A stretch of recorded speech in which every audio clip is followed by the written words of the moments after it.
My name is Najla Lewis. I have a great life, two beautiful children, a great husband. We married. We have a house and a car, and we always working hard to make our situation better and make life better for our kids, so they don't have to struggle like how we had to. So we always just trying to push ahead. My husband has his own business. I'm working to have a great career. I was in a very dangerous relationship with my children's dad, with my son's dad, and at the time I just had my son. And it was a relationship that it started off great, right? It started off so great actually. Like, he was so proud of me. Everywhere we went, he would be saying, this is my girl. Look how beautiful she is. And she a college girl. And they'd be like, oh, you're a college girl. And I got pregnant very quickly. But that's something that I wanted to do. We both wanted to have a child. And as soon as I got pregnant, that's when things started to change. Like, I couldn't do things right. He wanted to change how I dressed. Like, everything was, so it started out with like emotional and verbal stuff. And I just felt like I was doing something wrong. Like, what did I do wrong? Like, why is he doing this? And then it started with, which I didn't realize was physical stuff. So they just progressively got worse. They got worse. And it felt bad, even like with the stalking at first, because I would break up with him when I was pregnant, and he would just keep calling me and stuff like that. And so I would eventually get back with him, because I'm like, this guy must really, really love me. He's saying he really wants this baby and different things, even though I felt like it was bad.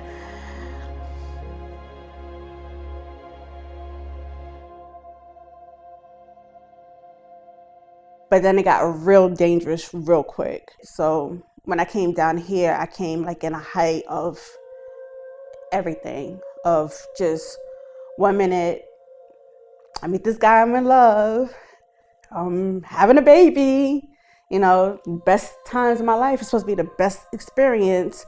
So I'm in the hospital room alone, having a C-section and scared because this dude is threatening me, stealing my money and doing different things. And then it escalating to the point where now my life is being threatened.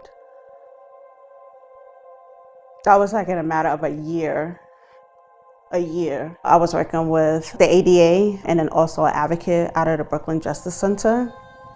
And they helped me be able to relocate because they felt that was the best thing for me to be safe. So I had an advocate that really worked with me at the time. And thankfully, the Women's Resource Center had a bed available and allowed me and Noble to come down.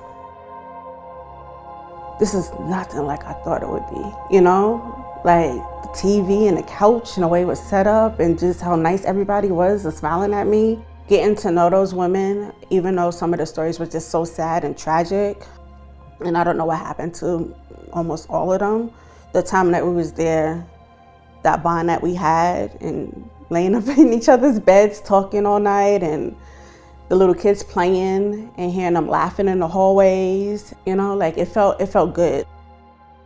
I was able to go into transitional housing. And one of those times when I went back to my batterer was then.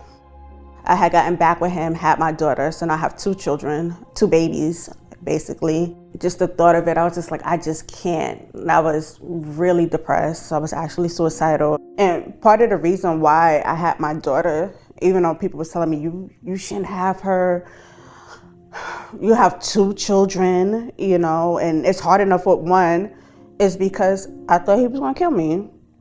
I wanted my son to have somebody. I didn't want him to be in the world alone. Actually, I left him for the first time 16 years ago, but left him finally, no contact whatsoever, was 12 years ago. I still am afraid, And like when I tell people I want to leave, like I want to leave the country and I want to move someplace else, they don't get it. Because I'm like, what if he tries to come around and contact my son? Like, would he be safe? Would I be safe? It's not like it's over. It's not going to be over till he's gone.